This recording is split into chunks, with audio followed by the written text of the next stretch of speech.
Or Luke, have you got the slides to share? I can share the slides if you'd like me to. That's no problem. Yeah, ace. That might no problem. I'll just get them for you now.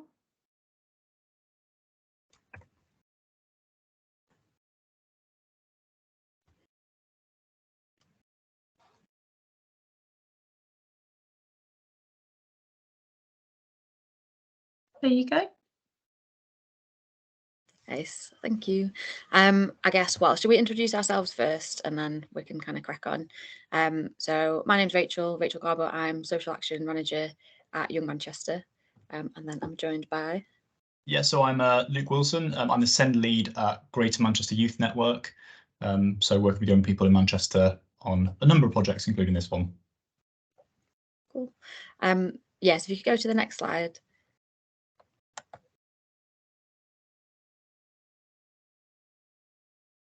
Fab. Okay, so we're here to talk to you about a project that we've been working on with the Manchester City Council local offer team.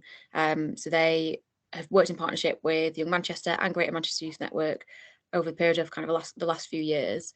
For this project, we're working as well with some young people called the Changemakers, or on a programme called the Changemakers with the Greater Manchester Youth Network.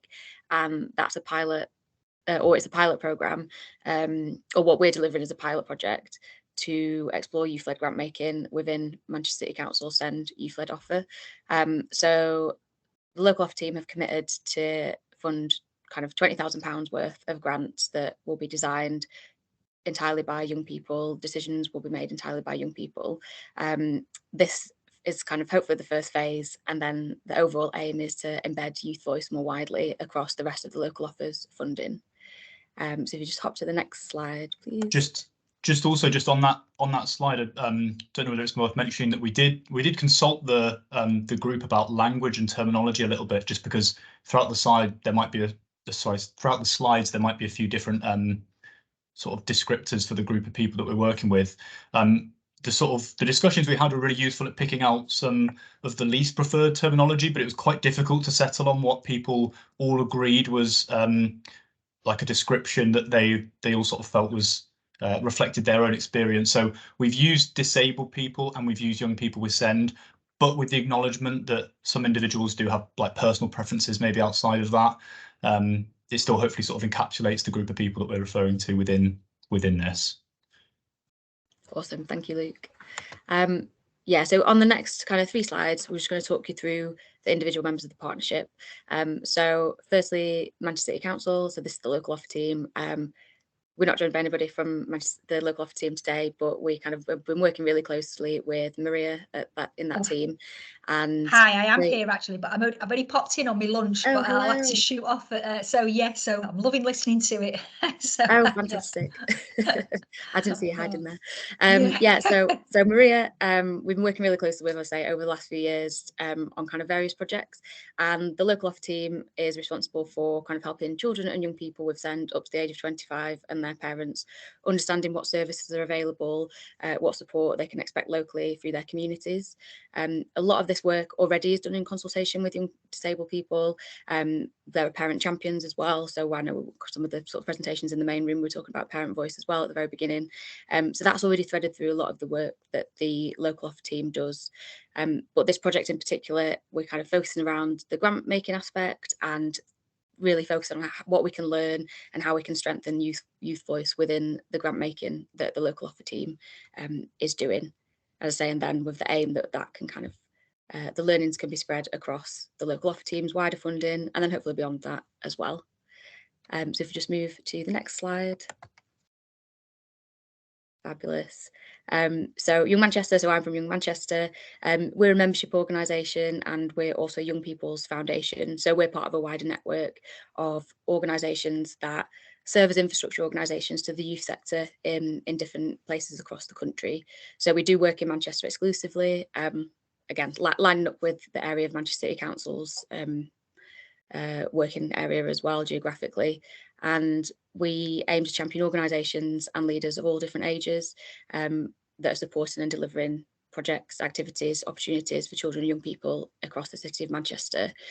Youth voice is really important to us, youth leadership is really important to us, and we've got lots of experience in delivering grant making. We'd previously delivered commissioning for Manchester City Council's Youth and Play, Universal Youth and Play offer, and we've also delivered grants as an intermediary body for organisations like Children in Need and the Community Safety Partnership at the council as well. So we're really interested in embedding youth voice in grant making, have a lot of learnings from other grant making that we've done, and are really keen through this project to do those learnings around kind of making this as accessible as possible for young people with SEND. Then the next slide, please. Thank you. So then sort of how I fit into that within my role as SEND lead at Greater Manchester Youth Network is through a weekly group that I facilitate with disabled young people, which is consists primarily of neurodiverse and learning disabled young people, but there is engagement of young people sort of beyond that as well. And there's a really strong relationship between this group and Manchester City Council, and that's sort of been for a number of years now, so since 2019, where in that time they've sort of frequently consulted and evaluated ongoing projects within Manchester and fed that back into the local offer team to sort of, I guess, shape and dictate which services are being provided and what the local offer is.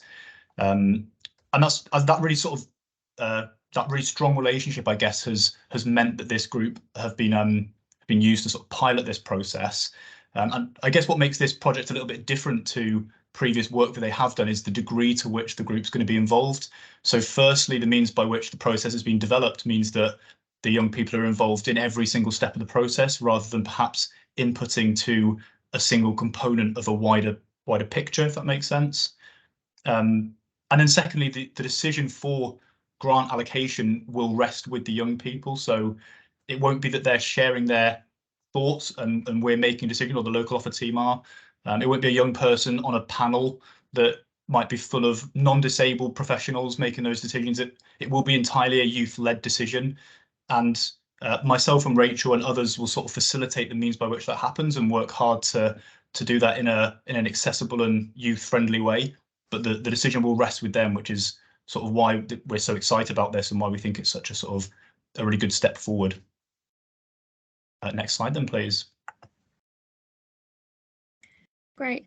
So this is a diagram of the process. So as Luke was mentioning there, we are involving the change makers in every stage of this process. So I'll talk through this, and then maybe it's useful to kind of say where we are in the timeline. So we've kind of moved through the exploring and designing phases with the change makers. So Luke will be able to offer some examples of how we've integrated them into the project in those phases. And then for the latter ones, we can kind of explain how we hope that they'll be integrated, or some of the things that we're kind of thinking about. So this process, again, it's been developed through learnings that Young Manchester has kind of gained through doing different grant making and different youth-led panels in the past that maybe haven't had quite this structure, let's say. So it's been really great to be working to this sort of process so that we can really get to the end phase, which is the learning and assess how well it's gone.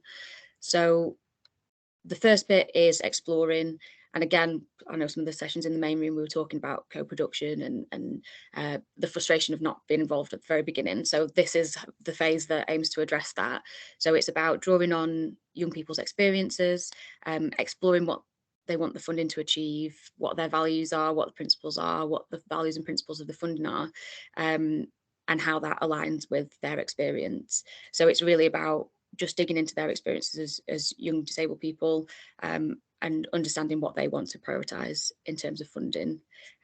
Luke, I don't know if you want to offer. Yeah, so sort of for the applied context, I guess, for what we've actually been doing in that regard, we've put quite a lot of thought into this sort of aspect, I think, because I think we recognise that well, as Rachel was saying, and as discussed earlier, involving young people at the very start of the process is really important, and particularly in this sense that really we wanted this process to be shaped by young people. I think we didn't want to have a formula that we'd already designed and then said, okay, go and do this. We wanted actually young people to be thinking about what would work best for them moving forward too. So yeah, we've done quite a lot around this.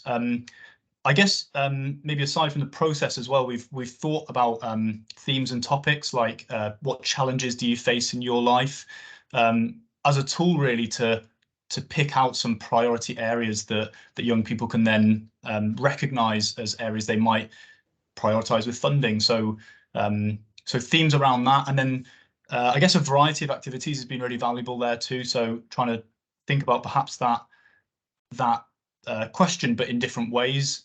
We've done activities like distributing sweets across a number of different topics, and people putting more of them on the topics that they think are the most important. Yeah, having sort of the general discussions around those questions too, and pulling all those together has sort of helped form the priorities moving forward for the grant process. Nice. So then the next phase on this diagram then would be the designing. So this is, I guess, drawing on the learnings from the previous phase, what young people identified as priorities. We would co-design, or will have co-designed, the prospectus. So that will be the grant information document, what the eligibility criteria are, what the funding criteria are, and also the application process. So how applications apply, and what the accessibility of that process looks like from both sides. And again, this aims to ensure that the fund has been shaped by children and young people with SEND, and it's accessible to them, and accessible to them for the latter phases of this diagram, which is kind of going into the deciding and having to receive those applications and process the information. Yeah, Luke, I don't know if you want to. Yeah, well, again, I think that accessibility is really something we've again thought a lot about, because I guess something we considered was the potential barrier that other organisations might face if we ask them to create a very bespoke application in a very specific format. So, for example, some young people prefer video or audio formats over written text, but that we recognise that was maybe a barrier for some organisations in terms of applying to this grant. So we've kind of sort of through our co-production and through speaking to young people developed a bit of a blend of concepts really. The application form does emphasise accessibility and encourage accessible language and formatting, but we've also sort of taken the onus, I guess, to maybe convert some of those applications into more specific formats that might suit specific individuals in the group to mean that they can access that as well. So that's, for example, something that we developed with them, and sort of through trying out different formats, seeing what worked, what didn't, and sort of having that as a discussion with the group, with the change makers, and deciding on that as a means of moving forward. Cool. Yeah, so that's in the timeline. So that's kind of where we're at now in the process. Applications for the fund actually will be opening tomorrow, which is very exciting.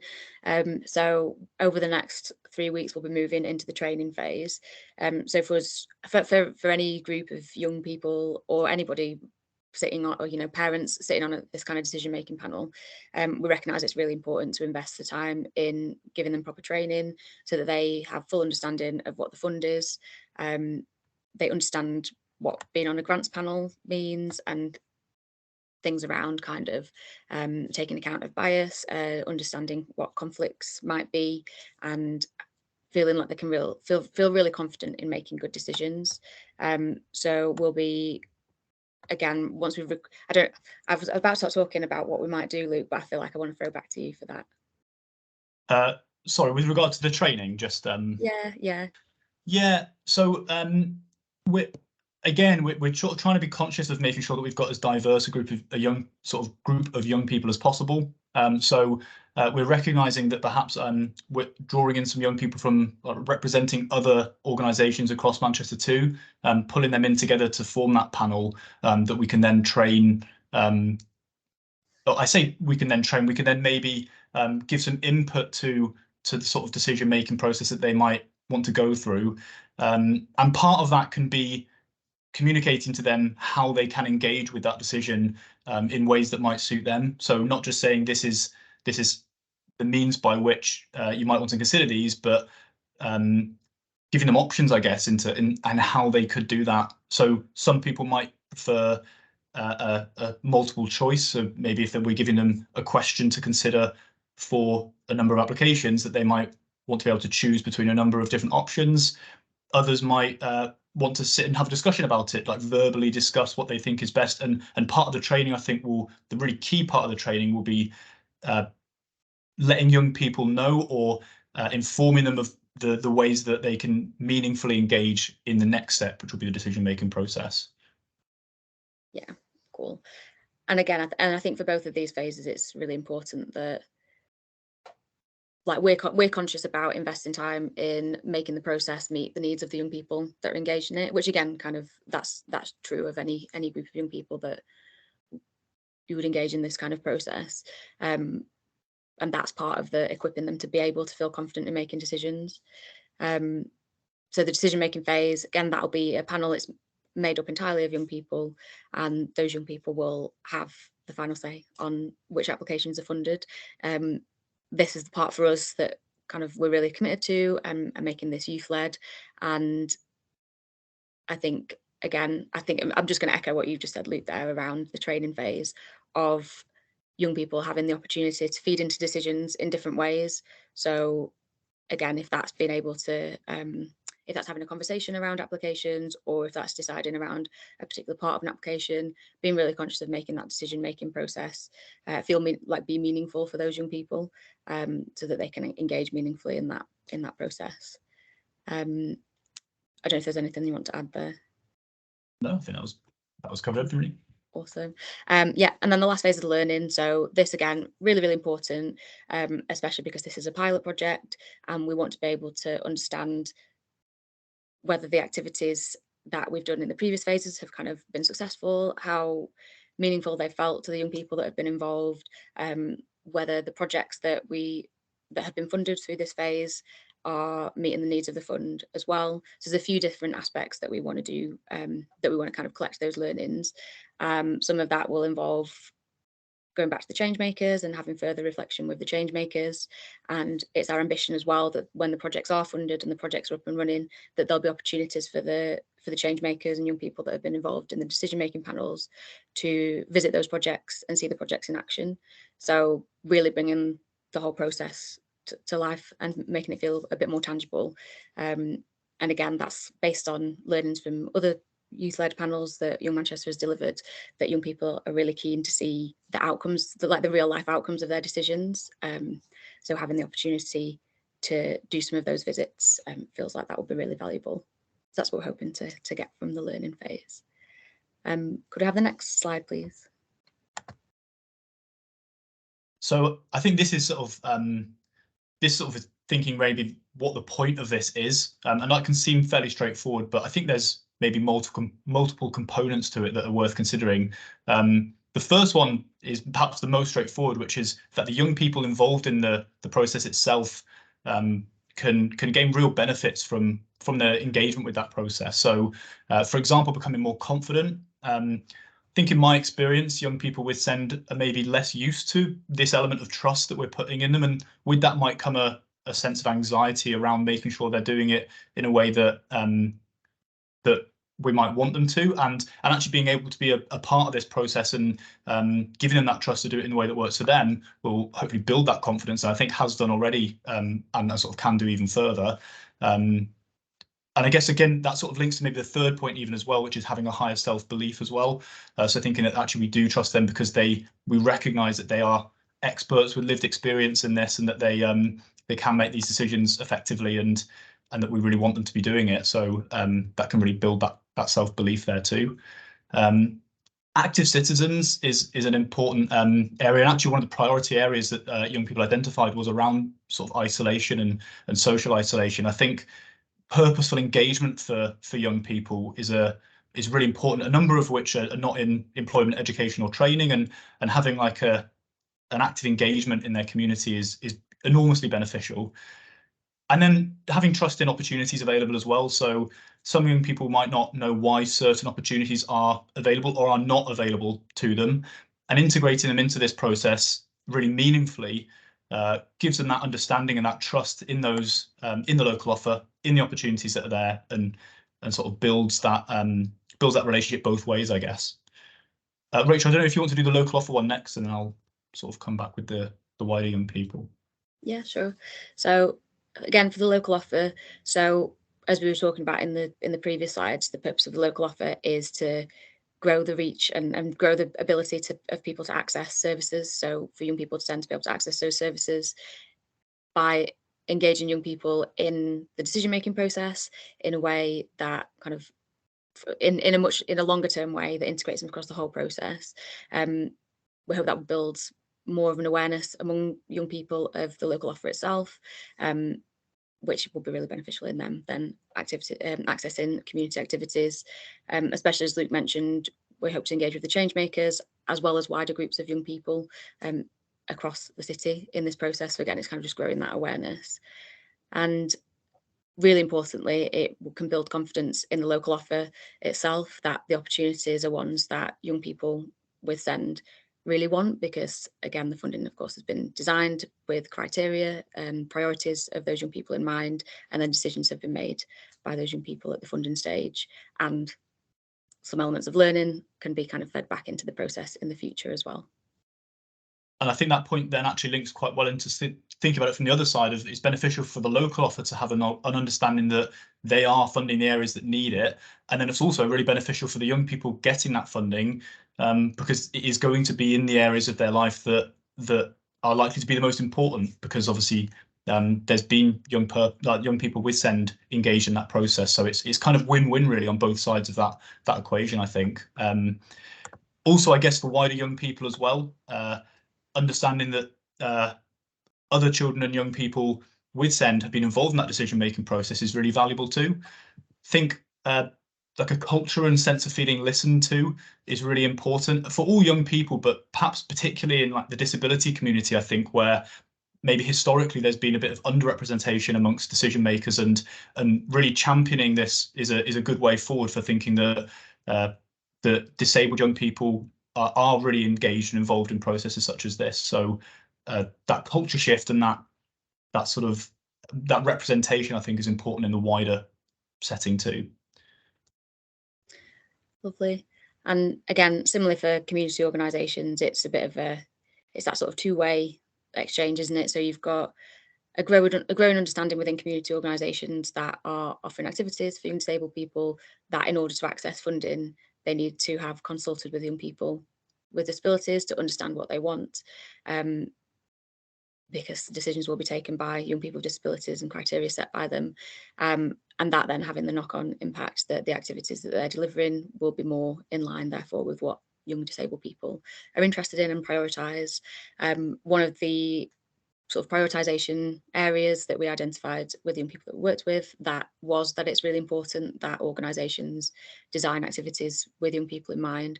So we've integrated that into the application process, so that community organisations that are applying for funding have the opportunity to sort of demonstrate how young people have been involved in that application process and the design of the activities as well. Cool. So if we go to the next slide, please. Awesome. So yeah, so this is a bit of a bullet pointed list of some collated learnings that Luke and I put together. So just want to share these and some examples I think that we've got as well, especially if there's people here that are thinking about doing this work or are doing this work already. We've got an opportunity a bit later to have a discussion as well, so we would be really interested in your experiences. So the first one here I've said is be prepared to take risks. So I think that there's lots of people that involve young people in grant making or engage young people in Youth Voice. I think sometimes there is a apprehension in doing that in case you get it wrong, or in case it becomes tokenistic or something like this. I'd say it's opportunities to come to conferences like this, to share learnings with other organisations, to kind of get a bit of a base of how some of this stuff might work. Actually, all that's really useful. And I think it's better to take that risk and try and gain the learnings and then build to do better next time, than sort of being too apprehensive to not engage young people in that process at all. So that would be my kind of learning around that one. And I think then that risk, obviously, the openness to to the fact that it might not go, I guess, the way you think it will is really important too. So that's maybe the second point there, is that being open to learning is essential if you're going to take risks. It's not just taking a risk and then if it doesn't work, that's not necessarily negative if you're learning from it, I think, maybe. In this case, we've done a lot of learning already, and I think that's really helped us recognise how we can move forward in a sort of an even better way. So an example of that in this case was the group that we were working with, so the change makers. We're thinking about those priority areas, which I mentioned earlier, thinking about what issues are most important for young people in Manchester.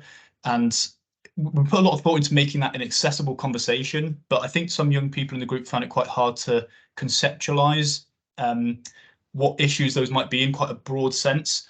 And we recognised that wasn't being as productive as it could have been. So changed the way we did it, and we used young people's own experiences to sort of draw out those same points, and young people using the narrative of their own life to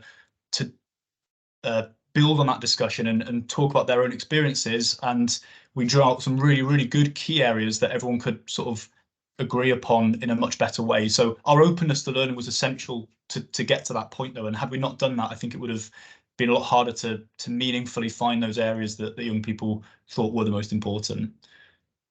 Yeah, definitely.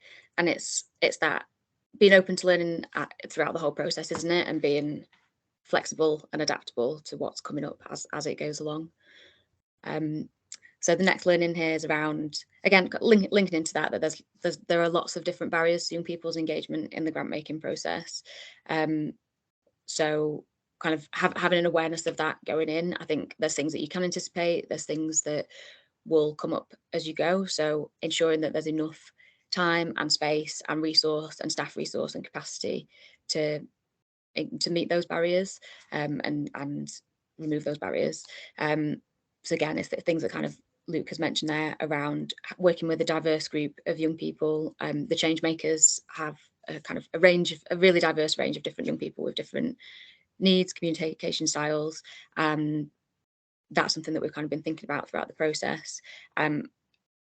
Other general access barriers, things around travel to and from sessions and compensating young people for their time as well. So for the training and decision-making panels, we'll be reimbursing young people with vouchers for participating in those panels as a recognition that that's a young person giving up their time to do the equivalent of what an adult staff member working for an organisation might do. We're appreciating that there's kind of skill and decision-making involved, and we're appreciating that not every young person is in a position where they can just give up their time for free. So again, there's obviously a wide range of different barriers that might be encountered. So I think it's just about being conscious of that and having the resources in place to remove those. The next point, and maybe the one after it, I think pair together a little bit. So I think this is sort of mentioning about working, I guess, in collaboration with local organisations and young people. And I think the key learning, I think, for me there was not having to start from scratch, that there are already young people very keen to be involved in this sort of process, and there are already local organisations with good integration into the community, good engagement with young people that have a lot of expertise to bring as well. So not having to start from nothing to suddenly having a developed process, actually using a collaborative sort of approach being really valuable, and something that we found really valuable in developing this. Which links, I guess, to having that trusted relationship between young people and professionals, I guess. And it's where I think we can, where collaboration is really valuable, because it's not about just skipping the step, I guess, of engaging new young people. We definitely do that if we're using local organisations already, but for a lot of the young people that I engage with, that relationship is essential, actually, in having them contribute meaningfully to the process at all. Again, I think that's true for all young people, but young people with SEND, I think perhaps particularly so, a trusted relationship is invaluable to any of the sort of the rest of the things we might want to draw together. So yeah, I think actually something that we've done fairly well, but something that we've recognised as being really valuable in doing this as we've sort of developed it. Yeah, for sure. And I think that's something that Young Manchester recognises as well in terms of doing this kind of grant making. It's like having the relationship with Greater Manchester Youth Network, and then Greater Manchester Youth Network relationship with the young people that are regularly engaging, that's completely vital to this project being run well and being run in a way that's kind of meaningful to the young people involved. Cool. So the last 2 points, again, sort of tie together a little bit. So this is around, I guess it's about having that trust in young people that they will make good decisions. And I think we were talking on the previous slide around confidence and building confidence in young people that are taking those decisions as well. In the experience that we've had working with young people that have had the responsibility of making funding decisions, they take that really seriously. On other panels that have kind of been involved where there's been young panel members, they're really interested in what exactly the projects are going to address, what the impact's going to be, if the projects are going to be safe, if they're a good fit for other, like these they take their responsibility very, very seriously. And it's not a kind of, again, they've been engaged through the course of several weeks or several months. It will be by the time we come to making the decision. So it's not something that young people are kind of dropping into and dropping out of. So there's a great chance that the decisions that they make will be really good and really well informed. And over the course of those weeks, that the training and the support of the staff around them and the scaffolding of the process is all there and is all designed to support them to feel more confident and to feel more informed when they're making those decisions as well. And that's, again, really, really important to young people. If being able to feel confident is the stuff that we're talking about around trusted relationships and that regular engagement as well. If we go to the next slide, please.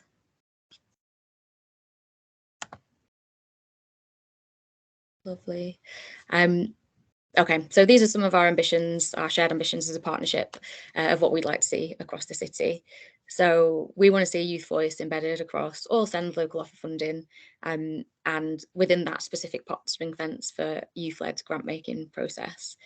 So again, that would be maybe a small amount where young people can have this really high level of direct involvement, but youth voice embedded across all of the funding that the offer does across the city. We want to see ongoing engagement and consultation with a wider network of SEND young people and groups, which again, this is the building blocks for, and the Changemakers programme kind of existing before this pilot, and where that programme will be going. The ambition is that the Changemakers will be able to consult with and engage wider groups of young people across different community and youth settings across Manchester to be able to feed into some of this work and inform some decisions. We also want to see resourcing for youth voice work and SEND young people across the city. I know that we were talking in the main room before about resourcing this work and the time that it takes, and especially the staff time that it takes.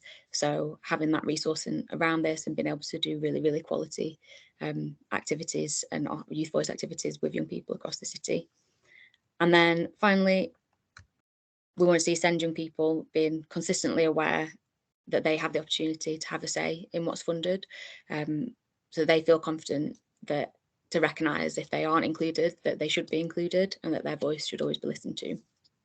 And then we have a quote there from Maria to say that our hopes for the future would be that youth-led grant making becomes completely unremarkable. We'd love it to just be the standard practice across the board, both locally and nationally as well. Cool. So next slide, please.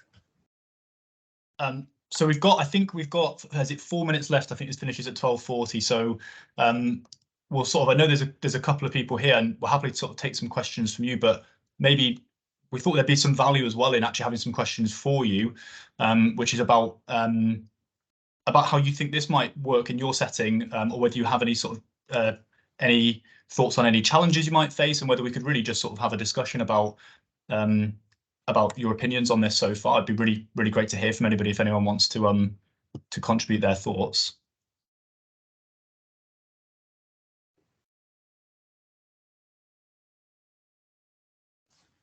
Or I guess actually, if anyone has any questions as well, we could just sort of maybe bring that together. If anyone's got any questions for me or Rachel, happily take those too. But it's absolutely fine if not.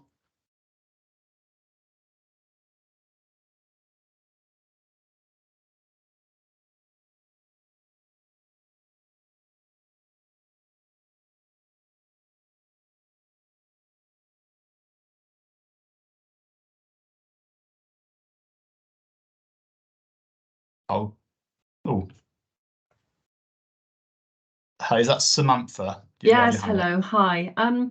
We have got a group of young people that we routinely work with. One of the problems is that they become the only target for us, thinking that we speak to young people. We've got a real problem though, recruiting to that group.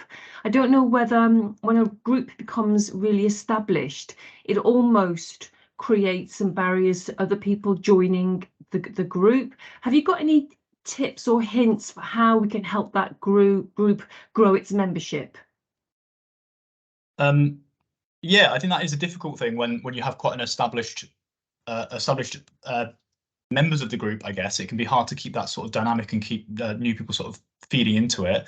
I guess it depends on what the issue is exactly and whether that's a capacity issue of that you're unable to draw more people in because the group is full up, or whether that actually engaging and having young people wanting to join the group is maybe the issue there.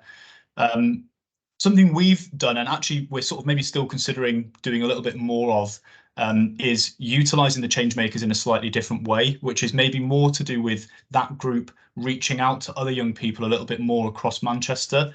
So we recognise a similar issue in that we've got a fairly static group of young people, and they've got some really valuable contribution, but they are established members of the group, and we want to keep ideas quite fresh and keep new input from new people all the time. What we've sort of considered moving forward is how we can use the change makers to draw ideas from other groups and other organisations across the area. So using them to consult rather than consulting just with them. But I don't know whether that sort of feeds into your setting or what you're describing at all, but that's maybe what we're considering at the moment. Yeah, no, it was the latter. You're absolutely right. Thank you for that. And lastly, what sort of projects have the young people as that process made happen? So we're at the application stage at the moment. Okay. Yes, the application's open tomorrow. Yeah. So we can certainly give you an update. It's the scope of the funding. It will be projects that run between the Easter holidays, sort of possibly up until the summer term, that are delivering activities for young disabled people in Manchester. So within that, we're hoping for a range of applications of different types of activity with those groups. Okay, now I think it's absolutely the right thing to do. I'm really inspired by your example, so thank you for that. And yeah, when things happen, I'd love to see what the young people come up with. So a repeat would be update would be great. Thank you very much. Thank you. Yeah, we'd love to share it. I think we are at the end of our time. I don't know if anyone's got anything else to add, but I think we're otherwise at the end of our slot. But thank you very much, everyone. Hope that was helpful, and yeah, enjoy your next workshop.